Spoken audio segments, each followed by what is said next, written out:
গল্পের শুরুতে আমরা এক পৃথিবী সম্পর্কে জানতে পারি যেখানে অনেক ভ্যালি আছে, যেখানে দামি দামি ধন লুকানো থাকে, কিন্তু প্রতিটা ভ্যালি শক্তিশালী আত্মা বা স্পিরিট দ্বারা রক্ষা করা হয়। এই কারণে ট্রেজার হান্টারদের পেশা তখন খুবই সম্মানিত হয়ে যায়, কারণ একজন ট্রেজার হান্টারই সেই ধন খুঁজে বের করে নিজের করে নিতে পারে। সময় যায়, বছর কেটে যায়, আমরা দেখি সেই বন্ধুদের একজন বড় হয়ে এখন একা রাস্তায় হাঁটছে আর নিজের শৈশবের সুন্দর স্মৃতি মনে করছে। আমরা জানতে পারি এই ছেলেটার নাম ক্রে এবং সে এখন হান্টার হলে যাচ্ছে। ক্রে ক্ল্যান বিল্ডিংয়ে পৌঁছে যায় এবং সেখানে অনেক হান্টারের লম্বা লাইনে দাঁড়ায়। সবাই চেষ্টা করছে কোনো বড় ক্ল্যানে জায়গা পাওয়ার জন্য। অপেক্ষা করতে করতে সেখানে এক মেয়েও থাকে। সে ক্রেকে দেখে তার কাছে আসে এবং নিজের পরিচয় দেয়। সে বলে আশেপাশের সবাই খুব টেনশন আর রুড লাগছিল, কিন্তু ক্রে শান্ত ছিল, এই কারণে সে তার সাথে কথা বলতে এসেছে। সে আরও বলে সে একজন স্বাধীন হান্টার, 4th র্যাঙ্কে আছে, কিন্তু সে কোনো পার্টি বা ক্ল্যানে যোগ দিতে চায়, কারণ একা একা সে বড় বড় ট্রেজার ধরতে পারছে না। ঠিক তখনই আরেকজন হান্টার নাম গ্রেগ তাদের কথা শুনে ফেলে এবং তাকে নিয়ে হাসাহাসি করে বলে, তুমি একা কিভাবে ট্রেজার নেবে? তুমি তো অনেক দুর্বল, বড়জোর তুমি শুধু বিগিনার লেভেলের ট্রেজারই সামলাতে পারবে। তার কথায় মেয়েটা রেগে যায় এবং তাদের মধ্যে ঝগড়া শুরু হয়। ঝগড়া এত বেড়ে যায় যে প্রায় মারামারি হয়ে যাচ্ছিল, কিন্তু তখন একজন গার্ড এসে তাদের থামিয়ে দেয় এবং বলে যদি তারা ঝামেলা করে তাহলে ক্ল্যান রেজিস্ট্রেশন বাতিল করে দেওয়া হবে। তারা সঙ্গে সঙ্গে চুপ হয়ে যায় এবং বলে এটা শুধু মজা ছিল। এরপর সবাই ভিতরে চলে যায়। এরপর ক্রে র্যালফকে বোঝাতে শুরু করে ক্ল্যান আর পার্টির পার্থক্য। সে বলে ক্ল্যান হচ্ছে অনেকগুলো পার্টির একসাথে বড় ইউনিয়ন, আর পার্টি হলো কিছু স্বাধীন হান্টারদের ছোট দল যারা একসাথে কাজ করার জন্য জোট বাঁধে। যে ক্ল্যানটার সামনে তারা দাঁড়িয়ে আছে তার নাম ফার্স্ট স্টেপস ক্ল্যান, যা পুরো রাজধানীর সবচেয়ে শক্তিশালী এবং গুরুত্বপূর্ণ ক্ল্যানগুলোর মধ্যে একটা। রুট এটা শুনে বেশ অবাক হয়ে যায় এবং ভাবে তুমি এসব এত ভালো জানলে কিভাবে? তখন ক্রে তাকে আরও অবাক করে দিয়ে বলে এটা আসলে তার এখানে পঞ্চমবার আসা। এটা শুনে রুট পুরোই চমকে যায়। পরে সে ক্ল্যানের ভেতরের একটা পার্টি সম্পর্কে জিজ্ঞেস করে। তখন ক্রে তাকে বলে আর্কস পার্টির কথা আর বলে এই পার্টির লিডার আর ক্ল্যানের সবচেয়ে শক্তিশালী হান্টারদের একজন। সে 7th র্যাঙ্কে পৌঁছে গেছে, তবে দুঃখের বিষয় হলো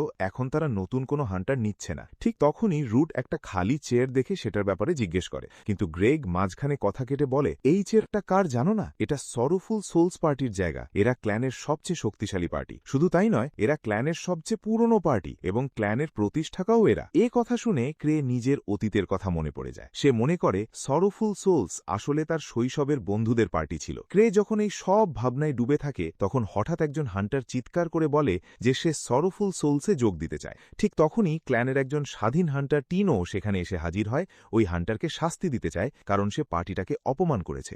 ঠিক মারামারি শুরু হওয়ার আগেই টিনো ভিড়ের মধ্যে ক্রেকে চুপচাপ সরে যেতে দেখে ফেলে। সে শেষ মুহূর্তে তাকে ধরে ফেলে এবং বলে কবে থেকে এখানে আছো লিডার? এটা শুনে সবাই একদম অবাক হয়ে যায়, কারণ তারা জানতে পারে ক্রেই আসলে সরোফুল সোলসের লিডার। শুধু তাই নয়, সে 8ম র্যাঙ্কের হান্টার, মানে তাদের মধ্যে সবচেয়ে শক্তিশালী। তবে ক্রে নিজের পরিচয় ফাঁস হয়ে যাওয়ায় খুশি না হয়েও বরং একটু দুঃখই পায়। এরপর গল্পটা ফ্ল্যাশব্যাকে চলে যায়। সেখানে দেখা যায় ক্রে আর তার বন্ধুদের পার্টি শুরু করার প্রথম দিকের দিনগুলো। তারা তখন বয়সে ছোট হলেও খুব দ্রুত বিগিনার লেভেলের ট্রেজারগুলো ধরে ফেলত। একদিন ক্রের পিছনে একটা বিশাল দানব এসে পড়ে। তার একজন বন্ধু চিৎকার করে তাকে সতর্ক করে, কিন্তু ভয়ে ক্রে একদম নড়তে পারে না। তখন আরেক বন্ধু সামনে লাফিয়ে গিয়ে সেই দানবটাকে মেরে ফেলে। তারপর সে ক্রেকে বলে আমি বুঝেছি তোমার প্ল্যান। তুমি ইচ্ছে করেই নিজের জীবন ঝুঁকিতে ফেলে বেইট হয়েছ যাতে আমি দানবটাকে মারতে পারি। তুমি তো সত্যিই একজন প্রফেশনাল হান্টার ক্রে। কিন্তু আসলে ক্রে নিজেও জানত না যে ওই দানবটা তখন সেখানে ছিল। সময় যেতে যেতে ক্রে বুঝতে পারে তার সব বন্ধুরই আলাদা আলাদা বিশেষ প্রতিভা আছে, শুধু সে নিজে ছাড়া। সে সবসময় মনে করত সে তাদের মধ্যে সবচেয়ে দুর্বল। এই কারণেই সে সিদ্ধান্ত নেয় পার্টি ছেড়ে চলে যাবে, যাতে তার কারণে তাদের কোনো ক্ষতি না হয়। সে তার বন্ধুদের এই সিদ্ধান্ত জানায় এবং এতদিন তাকে সঙ্গে রাখার জন্য ধন্যবাদও দেয়। কিন্তু অবাক করার বিষয়, তারা তার কথা একদমই গুরুত্ব দেয় না, বরং উল্টো তারা তাকে পার্টির লিডার বানিয়ে দেয়। কারণ তাদের ধারণা ছিল অন্য পার্টির সাথে কথা বলার সময় তার স্পিচ দেওয়ার ক্ষমতা তাদের কাজে লাগবে। এইভাবে ক্রে নিজের অজান্তেই পার্টির লিডার হয়ে যায়, যদিও সে নিজেও বুঝতে পারত না কেন তাকে এই পজিশন দেওয়া হলো এবং তার শক্তি আদৌ সেই জায়গার যোগ্য কিনা। এখন বর্তমান সময় ফিরে আসলে দেখা যায় আর্ক ক্রের চিন্তায় ভাঙন ঘটিয়ে বলে তুমি তো জিনিয়াস ক্রে। তুমি আমাদের সবাইকে ক্ল্যান ইউনিফর্ম পরিয়ে রেখেছিলে আর নিজে ছদ্মবেশে হান্টারদের মধ্যে ঘুরে দেখছিলে কে যোগ দেবার যোগ্য। কিন্তু আসলে সত্যিটা ছিল একদম সাধারণ। ক্রে সেদিন ঘুম থেকে দেরি করে উঠেছিল, তাই ক্ল্যানের পোশাক পরতে পারেনি। সে যখন এটা বলে আর্ক সেটা বিশ্বাসই করতে চায় না, বরং সে ধরে নেয় ক্রে আসলেই একজন খুবই বুদ্ধিমান লিডার। এই সুযোগে ক্রে জিজ্ঞেস করে আমি যদি কাউকে রেকমেন্ড করি তাহলে কি তুমি তাকে নেবে আর আমাকে বাড়ি যেতে দেবে? আর্ক বলে অবশ্যই, আমি তোমার জাজমেন্টে বিশ্বাস করি। এখন নতুন হান্টারের দরকার না হলেও তোমার রেকমেন্ডেশন আমি নেব। এটা শুনে টিনো খুব এক্সাইটেড হয়ে যায়। সে মনে করে ক্রে নিশ্চয়ই তাকে সিলেক্ট করবে, কারণ সে ভোল্টো লিজের অধীনে ট্রেনিং নিয়েছে। কিন্তু ক্রে কারোর যোগ্যতা বুঝতে না পারায় শেষ পর্যন্ত অন্য একজন হান্টারকে বেছে নেয়। আসলে সে পুরো সিদ্ধান্তটাই ভাগ্যের ওপর ছেড়ে দেয়। সে সেই হান্টারকেই নেয় যে আগে টিনোর সাথে ঝগড়া করছিল। পরে জানা যায় তার নাম গিলবার্ট, যার কুখ্যাত উপাধি হল দ্য সোর্ড অফ টর্মেন্ট। তখন ক্রে তাকে বলে, আমি তোমাকে আর্কের পার্টিতে রেকমেন্ড করব, কিন্তু আগে একটা কথা পরিষ্কার করে দিচ্ছি গিলবার্ট, একজন প্রফেশনাল হান্টার কখনো হারে না, ঠিক আমার মতো। আমি 8ম র্যাঙ্কে পৌঁছেছি, আর এখনো পর্যন্ত আমি কখনো হারিনি। সবাই ক্রের শক্তি দেখে অবাক হয়ে যায়, কিন্তু আসলে সত্যিটা হলো ক্রে কখনোই কোনো রিয়েল যুদ্ধ করেনি, তাই হারারও সুযোগ হয়নি। এরপর ক্রে হঠাৎ করে তার একটা পুরনো রিং মাটিতে ছুঁড়ে ফেলে দেয়, আর সব হান্টারদের বলে যে এই রিংটা পাবে সে আমাদের সাথে যোগ দেবে, আর রিংটাও তারই থাকবে। এই কথা শোনার সাথে সাথেই পুরো জায়গায় বিশাল ঝগড়া শুরু হয়ে যায়। সবাই রিংটা পাওয়ার জন্য একে অপরের সাথে লড়াই করতে থাকে, আর পুরো বিল্ডিংটা একদম বিশৃঙ্খল হয়ে যায়। ক্রে চুপচাপ সেখান থেকে চলে যায়। এইভাবেই দিনটা শেষ হয়ে যায়। পরের দিন সকালে সবাই খুব অবাক হয় যখন তারা খবর পায় যে হান্টারদের ঝগড়ার কারণে গিল্ড বিল্ডিং ব্যাপক ক্ষতিগ্রস্ত হয়েছে, আর শোনা যায় গিল্ড মাস্টার নিজে ক্রেকে দেখতে চাচ্ছেন। ক্রে প্রথমে যেতে চায় না, বরং বলে আর্ক জন যায়, কিন্তু ইভা তাকে জানায় যে গিল্ড মাস্টার স্পষ্টভাবে ক্রেকেই দেখেছেন। এটা শুনে ক্রে একটু টেনশনে পড়ে যায়, আর কোনো উপায় না দেখে বাধ্য হয়। গিল্ড মাস্টারের সাথে দেখা হলে ক্রে প্রথমে বিল্ডিং ক্ষতির জন্য ক্ষমা চায়। সৌভাগ্যক্রমে কেউ আহত হয়নি, শুধু জিনিসপত্রের ক্ষতি হয়েছে। গিল্ড মাস্টার বলে, আমি কিছু করতে পারবো না, কারণ কেউ কোনো অভিযোগ করেনি। তবে ফার্স্ট স্টেপস ক্ল্যান যেহেতু সবার কাছে অনেক সম্মানিত, তাই ছোট হলেও একটা শাস্তি দিতে হবে। শাস্তি হিসাবে ক্রেকে একটা মিনিয়েল মিশন নিতে বলা হয়, যেসব বিরক্তিকর বা ঝুঁকিপূর্ণ কাজ সাধারণ হান্টাররা করতে চায় না। ক্রে এসব মিশন সম্পর্কে কিছুই জানত না, তাই সে এলোমেলোভাবে একটা বেছে নেয়। দুর্ভাগ্যবশত সেটাই ছিল সবচেয়ে কঠিন মিশন, 5 জন হান্টারকে উদ্ধার করা। তবুও ক্রে খুব একটা চিন্তা করে না, কারণ তার প্ল্যান ছিল মিশনটা আর্ক আর তার টিমের ওপর ছেড়ে দেওয়া। কিন্তু যখন আর্ক হেডকোয়ার্টারে ফিরে আসে, তখন টিনো রেগে গিয়ে জানায় যে আর্কের পার্টি রাজধানীর একজন নোবেলের মিশনে গেছে আর কয়েকদিন ফিরবে না। সে আরও বলে শেষ পর্যন্ত সেই ক্রের ছোড়া রিং জিতেছিল। এখন কোনো উপায় না পেয়ে ক্রে মিশনটা টিনোর হাতে দেয়, কিন্তু সে যখন জানতে পারে এটা একটা মিনিয়েল মিশন, তখন সে সঙ্গে সঙ্গে পালিয়ে যাবার চেষ্টা করে। তবে ক্রে তাকে তার ম্যাজিক চেন দিয়ে বেঁধে আবার ফিরিয়ে আনে। টিনো তখন অনুরোধ করতে থাকে যেন তাকে এই কাজটা না দেওয়া হয়। ক্রে টিনোকে বলে যে কাজটা একা করা খুব কঠিন, প্রায় অসম্ভবই বলা যায়। তাই সে তাকে আশ্বস্ত করে বলে, চিন্তা করিস না, আমি তোকে সাহায্য করার জন্য আরও কিছু হান্টার নিয়ে আসব। এরপর কিছুক্ষণ পর রুট, গ্রেগ আর গিলবার্ট হেডকোয়ার্টারে এসে হাজির হয় ক্রের ডাকে সাড়া দিয়ে। টিনো তাদের দেখে আরও বিরক্ত হয়ে যায়, কারণ সে বুঝে ফেলে যে এবার তাকে একই মিশনে এদের সাথেই কাজ করতে হবে। ক্রে চুপচাপ দাঁড়িয়ে তাদের ট্রেনিং করা দেখছিল। এরপর গল্পটা ফ্ল্যাশব্যাকে চলে যায়। যখন তারা প্রথমবার রাজধানীতে আসে, তখন ক্রের বন্ধুরা গিল্ডে রেজিস্ট্রেশন করতে চেয়েছিল, কিন্তু ক্রে বলেছিল, তোমরা চাইলে আমার ছাড়া রেজিস্টার করতে পারো, আমি তোদের শুধু ঝামেলাই বাড়াবো, আমাকে যেতে দে ভাই। কিন্তু তার বন্ধুরা একদমই রাজি হয়নি। তারা জোর করে তাকে বলেছিল যে সেই তাদের লিডার হয়ে থাকবে। এইভাবে তারা সবাই মিলে মোট 6 জন হয়ে গিল্ড অফ ক্ল্যান্সে নতুন পার্টি হিসেবে ঢুকে পড়ে। ক্রে রিসেপশনিস্টকে জিজ্ঞেস করে, আমরা কি ফ্রিতে রেজিস্টার করতে পারবো? সে বলে, সাধারণত ফ্রিতে পার্টি নেই না, তবে কিছু ক্ষেত্রে এক্সেপশন থাকে। তোমরা এখন রেজিস্টার করতে পারো, আগে তোমাদের পার্টির নাম আর সিম্বল ঠিক করো। এটা শুনে ক্রে একটু টেনশনে পড়ে যায়, কারণ তাদের কোনো নাম বা সিম্বল কিছুই ছিল না। রিসেপশনিস্ট আবার বলে, পার্টির নাম আর এমব্লেম খুব গুরুত্বপূর্ণ, কারণ এগুলোই পার্টির শক্তি আর পরিচয় প্রকাশ করে। তাই ভালোভাবে ভেবে একটা ইউনিক নাম বেছে নাও। অনেক চিন্তার পর ক্রে শেষ পর্যন্ত দ্য সরোফুল সোলস নামটা বেছে নেয় এবং একটা অদ্ভুত এমব্লেম এঁকে ফেলে। তার বন্ধুরা সেটা দেখে বলে, এটা তেমন ভালো নাম না, দেখতে বরং দুর্বল সোশ্যাল পার্টির মতো লাগছে, শক্তিশালী হান্টার পার্টির মতো না। কিন্তু ক্রে তখন সুযোগটা কাজে লাগিয়ে বলে, দেখলি তো, আমি তো ঠিকমতো একটা নামও দিতে পারি না, আমি তোদের লিডার হওয়ার যোগ্য না, আমার সাথে থাকাটা ঠিক না। কিন্তু তার বন্ধুরা তক্ষুনি কথা ঘুরিয়ে ফেলে। তারা বলে নাম আর এমব্লেম খুবই ইউনিক হয়েছে, তারা এটা পছন্দ করেছে। আসলে তারা এটা সত্যি ভালো লাগার জন্য নয়, বরং যাতে ক্রে তাদের ছেড়ে না যায় সে কারণেই বলছিল। এইভাবেই দ্য সরোফুল সোলস পার্টির জন্ম হয়, যা পরে ফার্স্ট স্টেপস ক্ল্যান তৈরির প্রথম ধাপ হয়ে দাঁড়ায়। গল্পটা আবার বর্তমান সময় ফিরে আসে, যেখানে ক্রে, টিনো আর অন্য হান্টারদের সাথে বসে আছে। তখন গিলবার্ট তাকে জিজ্ঞেস করে, তুমি কি সত্যিই 1000 কৌশলের হান্টার? তোমাকে দেখে তো তেমন শক্তিশালী মনে হচ্ছে না। এখানে জানা যায় যারা উচ্চ র্যাঙ্কে পৌঁছে যায় তাদের একটা বিশেষ টাইটেল দেওয়া হয়, আর ক্রে আসলেই ছিল হান্টার অফ 1000 ট্রিক্স, কারণ সে যে কোনো যুদ্ধে জেতার জন্য নানা ধরনের কৌশল ব্যবহার করতে পারত। এরপর ক্রে তাদের মিশনটা বোঝায় আর বলে, এই কাজটা হবে হোয়াইট উলভস ভ্যালিতে। এই সেই ভ্যালি যেটা তুমি জিততে চাও রুট, এবার তোমার সেই ইচ্ছা পূরণের সময় এসেছে, আর তুমি একা থাকবে না। সে আরও বলে গ্রেগ, টিনো আর গিলবার্ট তোমার সাথে থাকবে। কিন্তু গিলবার্ট তক্ষুনি আপত্তি জানিয়ে বলে, না, আমি এটা মানি না। আমি এখনও বিশ্বাস করি না তুমি শক্তিশালী। মনে হচ্ছে তুমি আমাদের মজা করছো। আসলে আমি তোমার থেকেও অনেক শক্তিশালী, তাই আমি তোমার অর্ডার মানব না, ফলোও করব না। গিলবার্টের এই কথা শুনেও ক্রেস শান্তভাবে বলে, ঠিক আছে, তাহলে তুমি টিমে থাকবে না, আমরা তোমাকে ছাড়াই মিশন করব। সে আরও বলে, গ্রেগ যথেষ্ট শক্তিশালী, তোমাকে আমাদের দরকার নেই। এটা শুনে গিলবার্ট অপমানিত হয়ে ক্রেকে থামিয়ে দেয় আর বলে, আমি ডুয়েল চাই। যদি তুমি আমাকে হারাতে পারো তাহলে আমি এই মিশন নেব এবং তোমার সব অর্ডার মানব। এখন টিনো সামনে এসে বলে, লিডারের সাথে তোমার লেভেলের ফাইট করার দরকার নেই, চাইলে আমার সাথে লড়ো। আমি লিডারের তুলনায় অনেক দুর্বল হলেও আমি নিশ্চিত তোমাকে হারাতে পারবো। গিলবার্ট রাজি হয়ে যায় আর দুজন যুদ্ধের জন্য প্রস্তুত হয়। ক্রে পাশে দাঁড়িয়ে শুধু দেখছে আর ভাবছে কে জিতবে, কারণ দুজনেই একই লেভেলে, অর্থাৎ 4th র্যাঙ্কে। তবে টিনো অনেক কষ্ট আর কঠোর ট্রেনিং করে এই লেভেলে এসেছে, লিজের অধীনে, কোনো অস্ত্র ছাড়া, তাই তার সুযোগ বেশি থাকতে পারে। অন্যদিকে গিলবার্টের শক্তি মূলত তার লেজেন্ডারি তলোয়ার সোর্ড অফ টর্মেন্টের উপর নির্ভর করে। ঠিক তখনই টিনো মাঠে শক্তভাবে দাঁড়িয়ে ঘোষণা করে সে গিলবার্টের বিরুদ্ধে কোনো অস্ত্র ছাড়াই লড়াই করবে। সে হার না মানার সিদ্ধান্ত নিয়ে নিজেও তার তলোয়ার ফেলে দেয় আর হেসে বলে, অসম্ভব, একটা মেয়ে আমাকে কখনো হারাতে পারবে না। কিন্তু মুহূর্তের মধ্যেই সব বদলে যায়। টিনো একদম প্রথম আঘাতেই জোরে একটা ঘুষি মারে আর গিলবার্ট ধপ করে মাটিতে পড়ে যায়। তবুও সে হার মানে না, আবার উঠে দাঁড়ায়। কিন্তু টিনো আবারও তাকে শক্ত একটা আঘাত দেয়, এত জোরে যে সে আর দাঁড়াতে পারে না। টিনো ঠান্ডা গলায় বলে, যদি লড়াই করতেই চাও তাহলে তোমার তলোয়ার ব্যবহার করো, না হলে তুমি কখনো আমার লেভেলে পৌঁছতে পারবে না। গিলবার্ট তখন খুব কষ্ট পায়। সে তার শৈশবের কথা মনে করে, কেমন করে সে স্বপ্ন দেখত একজন প্রফেশনাল হান্টার হওয়ার। এখন সে 4th র্যাঙ্কে পৌঁছে ভাবত সে সফল হয়ে গেছে, কিন্তু বাস্তবতা তাকে দেখিয়ে দেয় তার থেকেও অনেক শক্তিশালী হান্টার আছে, আর সে এখনও একদম শুরুতে।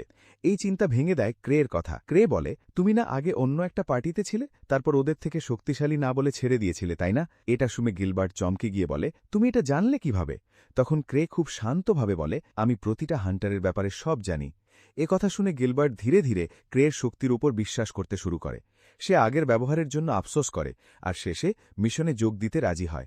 এরপর তারা সবাই হোয়াইট উলভস ভ্যালির দিকে রওনা দেয়, আর ক্রে অফিসে বসে মিশনের সব তথ্য আর সেই ভ্যালির ডিটেলস পড়তে থাকে।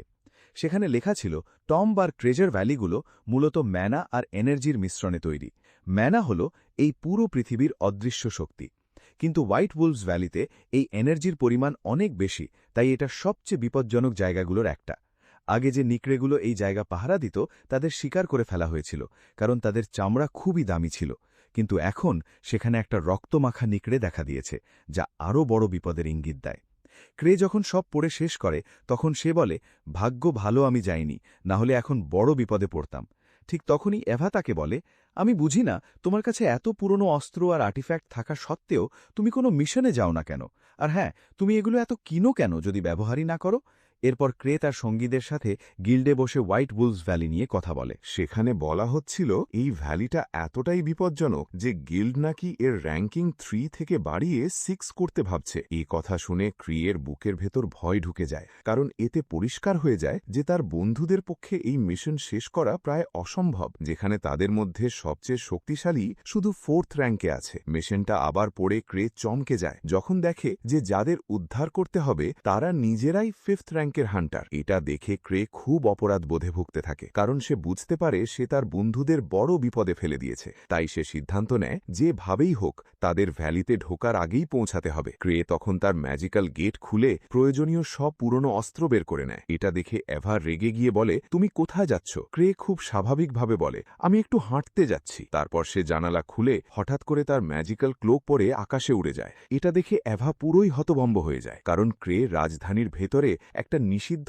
আর্টিফ্যাক্ট ব্যবহার করেছে। এই ক্লোকটা নিষিদ্ধ ছিল কারণ এটা কেউ কন্ট্রোল করতে পারে না, থামাতে পারে না, এমনকি ঠিকভাবে দিকও নিয়ন্ত্রণ করা যায় না। মানে এটা খুবই বিপজ্জনক। এখন স্পষ্ট হয়ে যায় ক্রেয়ের এই যাত্রা সহজ হবে না। এরপর গল্পটা আবার ফ্ল্যাশব্যাকে চলে যায় দ্য সরোফুল সোলস পার্টির প্রথম সপ্তাহে, যখন তারা নতুন অফিসিয়াল পার্টি হিসেবে স্বীকৃতি পেয়েছিল। তারা একটা ট্যাভার্নে বসে সেলিব্রেট করছিল, কারণ তারা লেভেল 3 ট্রেজার কেভে একটা দানব মেরে ফেলেছিল, যদিও তাদের শক্তি তখনও সেই লেভেলের ছিল না। একজন পাশে ক্রেশের হান্টার সেটা শুনে তাদের নিয়ে হাসাহাসি করে বলে, তোমরা তো বাচ্চা, এখনো বেসিক কাজই ঠিকমতো করতে পারো না। তখন পার্টির 2 জন মেম্বার তার সামনে একটা ব্যাগ খুলে দেয় আর ভেতর থেকে সেই দানবের কাটা মাথা বের করে দেখায়। এটা দেখে ওই হান্টার ভয় পেয়ে পেছনে সরে যায় আর দ্রুত ট্যাভার্ন থেকে পালিয়ে যায়। ক্রে তখন একটা দীর্ঘশ্বাস ফেলে বলে, আমি তো প্রথম থেকেই বলেছিলাম দানবের মাথা সাথে আনা ঠিক না। কিন্তু এই কাজের কারণে তাদের খবর দ্রুত ছড়িয়ে পড়ে আর সব হান্টারই দ্য সরোফুল সোলসকে একটা শক্তিশালী ও ভয়ঙ্কর পার্টি হিসেবে চিনতে শুরু করে।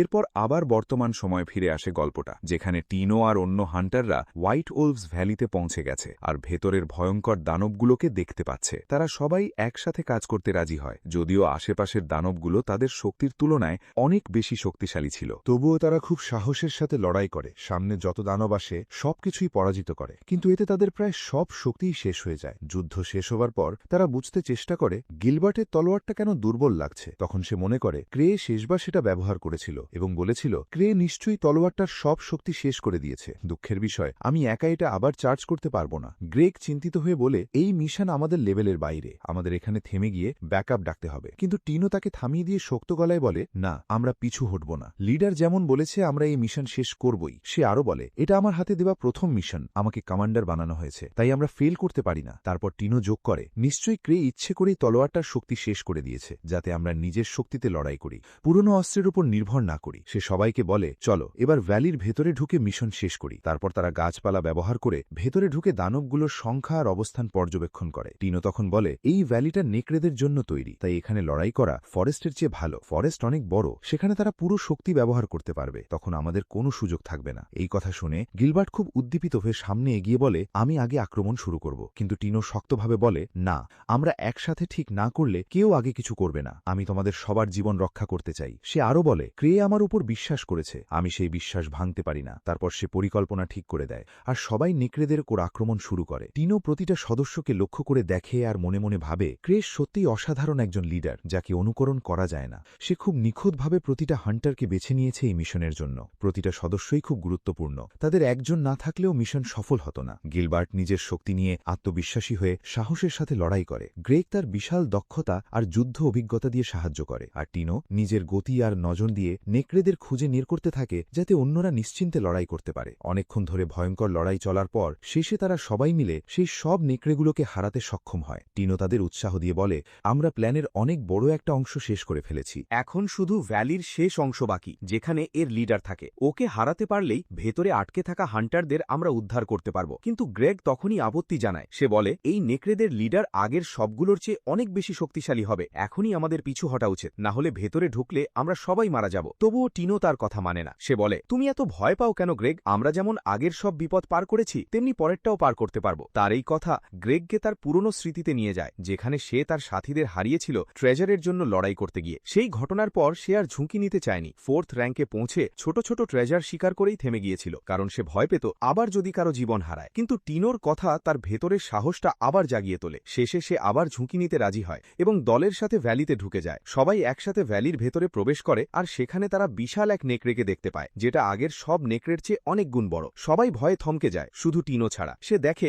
বুঝে যায় ওই নেকড়ের শরীর পুরোটা আর্মারে ঢাকা, শুধু মাথাটা খোলা। তখন সে টিমের সাথে একটা প্ল্যান করে নেকড়েটাকে ব্যস্ত রেখে সুযোগ করে তার মাথায় আঘাত করতে হবে। তারা পরিকল্পনা অনুযায়ী কাজ শুরু করে আর টিনো দ্রুত নেকড়ের পিঠে উঠে যায়। তখন তার পা মারাত্মকভাবে আহত হয়, তবুও সে থামে না। শেষ পর্যন্ত সে তার তলোয়ার দিয়ে নেকড়ের মাথায় আঘাত করে আর সঙ্গে সঙ্গে সেটা মারা যায় এবং শরীর গলে যেতে থাকে। সবাই দৌড়ে তার কাছে আসে, কিন্তু টিনো একটা হিলিং পোটিয়েন খেয়ে তাদের অস্বস্ত করে। পুরো টিম ভাবতে থাকে তারা মিশন শেষ করে ফেলেছে আর অবশেষে হান্টারদের উদ্ধার করতে পারবে। কিন্তু তারা জানত না, আসল বিপদ এখনো শুরুই হয়নি। হঠাৎ করে ভ্যালির ফাটল থেকে আরও 4টে বিশাল নেকড়ে বেরিয়ে আসে, যেগুলো ঠিক সেই লিডারের মতোই বিশাল। এটা দেখে সবাই ভয়ে জমে যায়, বিপদ আরও কাছে চলে আসে। তবুও টিনো দৃঢ়ভাবে বলে, আমি জানি ক্রে এই প্ল্যানটা আগেই ভেবেছে আর তার প্ল্যান ভুল না, কিন্তু এটা আমাদের লেভেলের অনেক বাইরে। তবুও টিনো বলে, লিডারের প্ল্যান আমাদের ফলো করতেই হবে। তবে সে নিজে মারাত্মকভাবে আহত হওয়া সত্ত্বেও আবার নেকড়েদের সাথে লড়াই করতে চায়, যদিও সে ভালো করেই জানে এই অবস্থায় তার পক্ষে জেতা প্রায় অসম্ভব, বরং মৃত্যুই বেশি সম্ভাবনা। ঠিক তখনই গ্রেগ আর গিলবার্ট তাকে থামিয়ে দেয়। তারা বলে, না, আমরা লড়াই করব। যদি মরতেই হয় তাহলে আমাদের মরতে দে। এই সময় ক্রে তখনও আকাশে তার ম্যাজিক্যাল ক্লোক নিয়ে অনিয়ন্ত্রিতভাবে উড়ছিল। সে না পারছিল স্পিড কন্ট্রোল করতে না দিক ঠিক করতে। হঠাৎ করে সে বিশাল গতিতে ভ্যালির ভেতরে পড়ে যায় আর সরাসরি নেকড়েগুলোর ওপর আছড়ে পড়ে তাদের ফেলে দেয়। টিনো এটা দেখে খুব খুশি হয়ে যায়। সে মনে করে, ও ক্রে তো আগেই প্ল্যান করে আমাদের বাঁচাতে এসেছে। কিন্তু আসলে ব্যাপারটা ছিল পুরোই দুর্ঘটনা। ক্রে নিজেই বুঝতে পারছিল না সে কি করছে। এরপর একটা নেকড়ে আবার উঠে এসে তলোয়ার দিয়ে ক্রেকে আক্রমণ করে, কিন্তু সে আহত হয় না, কারণ তার কাছে ছিল 17টা ব্রেসলেট, যেগুলো এক একটা করে তার জীবন বাঁচায়। প্রথম ব্রেসলেটটা ভেলে যায়, ফলে বাকি থাকে 16টা জীবন। ক্রে বলে, এগুলো আমার ওপরই ছেড়ে দাও, আমি এই নেকড়েগুলো সামলাবো। সে তার পুরনো অস্ত্রগুলো ব্যবহার করে লড়াই শুরু করে, কিন্তু এত শক্তি থাকা সত্ত্বেও সে একটাও নেকড়ে মারতে পারে না। শেষে সে তার শেষ কৌশল ব্যবহার করে, ম্যাজিক্যাল চেন। সে সেটা ওপরে ছুঁড়ে মারে আর বিস্ফোরণ ঘটিয়ে ঘন এক গ্যাস ছড়িয়ে দেয় পুরো মাঠে। এতে নেকড়েগুলো ছিটকে যায়। সে চিৎকার করে বলে, দ্রুত সবাই পালাও। সবাই তখন ভ্যালির ভেতরের একটা সরু পথ দিয়ে দৌড়ে ঢুকে যায়, যেখানে বিশাল নেকড়েগুলো ঢুকতে পারে না। টিনো মনে মনে ভাবে, ক্রে এটা সব করেছে তাকে বাঁচানোর জন্য। সে তার শৈশবের কথা মনে করে, যখন দুইজন দুষ্টু হান্টার তাকে আর ক্রেকে অপহরণ করতে চেয়েছিল, আর ক্রে আর তার পার্টি তাকে উদ্ধার করেছিল। সেই দিন থেকেই টিনো ক্রেকে ভালোবাসতে শুরু করে এবং তার পার্টিতে যোগ দিতে চায়। ঠিক তখন ক্রে তার আঘাত লক্ষ্য করে তাকে তার একটা পুরনো আর্টিফ্যাক্ট দিয়ে সুস্থ করে দেয়। তারপর বলে, এই নেকড়েগুলো আমাদের লেভেলের অনেক বাইরে, আমরা ওদের হারাতে পারবো না। এখনই এই ভ্যালি থেকে বেরিয়ে যাওয়া ভালো। সবাই তার কথা মেনে নিয়ে তার সাথে চলে যায়, কারণ তারা তার ওপর ভরসা করে। কিন্তু সত্যিটা ছিল, ক্রে নিজেই ভেতরে ভেতরে ভয় পাচ্ছিল আর বুঝতেই পারছিল না তারা কিভাবে এই ভ্যালি থেকে বের হবে। আর এখানেই আজকের ভিডিওটি শেষ হয়। এর পরবর্তী পার্ট দেখার জন্য এই চ্যানেলকে সাবস্ক্রাইব করে আমাদের পাশেই থাকো। আর যদি এই ভিডিওতে 100টি লাইক আর 50টি সাবস্ক্রাইবার পূরণ করে দাও, তাহলে আমি খুব তাড়াতাড়ি এর পরবর্তী পার্ট নিয়ে আসব। দেখা হচ্ছে এর পরের ভিডিওতে। সেই পর্যন্ত ভালো থেকো, সুস্থ থেকো, ধন্যবাদ।